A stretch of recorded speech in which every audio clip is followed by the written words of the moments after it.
नमस्कार, मी आशिष महाले.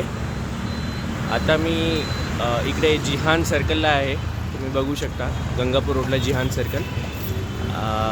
आणि जिहान सर्कलच्या जस्ट बाजूला एक थोडंसं मनातल्या भावना व्यक्त कराव्याशा वाटतात म्हणून केलं.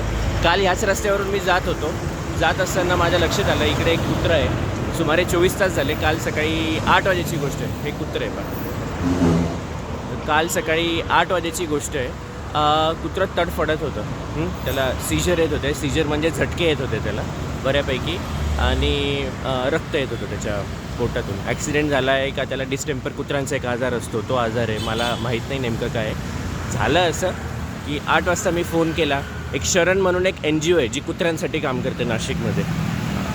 त्यांना मी फोन केला. त्यांनी 2 वेळा माझा फोन कट केला आहे, पहिली गोष्ट. दुसरी गोष्ट, हे आपले सरकारी हॉस्पिटल जे आहे जनावरांचे इकडे अशोक स्तंभावर, त्यांच्याशी संपर्क करायचा प्रयत्न केला. ते मला त्याच्यानंतर समजलं ते येता किती वाजता, 11 वाजता. सरकारी अधिकारी आपल्याकडून पैसे घेतात सगळ्या सोयी यांना, म्हणजे क्वार्टर्स, पेन्शन, हे ते सगळ्या सरकारी ऑफिशियल्सला कशा सोयी. आता मी ऐकलं आता 8 पे येईल, त्यांचा अजून पगार वाढेल. पण कामं काय करतात?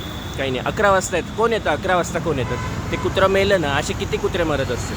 मला हे सांगायचं, ह्युमन सोसायटी चालली कुठे? माइंडसेट कुठे? We are living in AI age. Artificial intelligence म्हणतो ना आपण, स्वतःला प्रगत म्हणतो. काल नाशिकमध्ये मी नाशिककर आहे, मला थोडं स्पष्ट बोलायला हवं, लाज वाटायला पाहिजे आपल्याला. काल AI आपल्याकडे ते सूर्यकिरण एअर शो झाला आणि आपल्या इकडे असं कुत्रं मरतं. विषय तो नाही आहे, स्पष्ट बोलायचं तर. 8 वाजेपासून मी प्रयत्न केलो, सगळे प्रयत्न केले मी. माझ्यासारखा माणूस सगळीकडे, माझं PR खूप चांगलं आहे, सगळेजणं ओळखतात मला नाशिकमध्ये. इतके फोन केले मी, 50पेक्षा जास्त फोन केले, तरी कुत्र्याचा जीव वाचवू शकलो नाही. एवढी वाईट सिस्टीम आहे आपली. आणि आपण सूर्यकिरण एक एअर शो होतो आपण त्याच्यावर भारी भरतो. ते शरणवाल्यांनी फोन उचलला नाही. त्याच्यानंतर ते 11 वाजेपर्यंत ते लोक आले नाही. नंतर नाशिक महानगरपालिकेच्या ॲम्ब्युलन्सला मी कॉल केला, फोन केला 8 वाजता. आले किती वाजता? 11 वाजता. म्हणे आम्ही आडगावला आहे, 1 तास लागेल म्हणे यायला. 1 तास लागला या भाऊला यायला. 11 वाजता आलं, तोपर्यंत ते कुत्रं मेलं होतं. मी फॉलोअप घेतो आहे. त्याला म्हटलं ठीक आहे, मग आता घेऊन जा. काय म्हटलं? म्हणे आम्ही घेऊन जात नाही, त्याच्यासाठी तुम्ही दुसरी गाडी येते, त्यांच्याशी संपर्क करा. 11 वाजेपासून मी संपर्क करत होतो.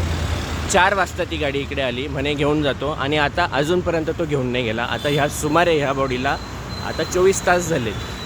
मला तुम्हाला हे सांगायचं आहे, बघवलं जात नाही.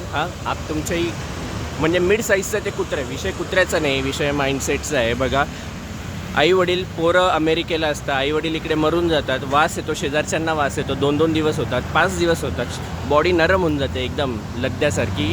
आणि त्याच्यानंतर मग समजतं सोसायटी चालली कुठे. त्र्यंबक रोडला काय म्हणावं. मला फक्त एवढं वाटतं, हे फक्त आपण म्हणतो की आम्ही आपल्या सोसायटीमध्ये ज्या वेळेला तुमच्यासमोर कोणी येईल ना की आम्ही सोसायटीसाठी काम करतो, NGO आहोत, हे ते काही नाही, मुखवटे, फक्त मुखवटे.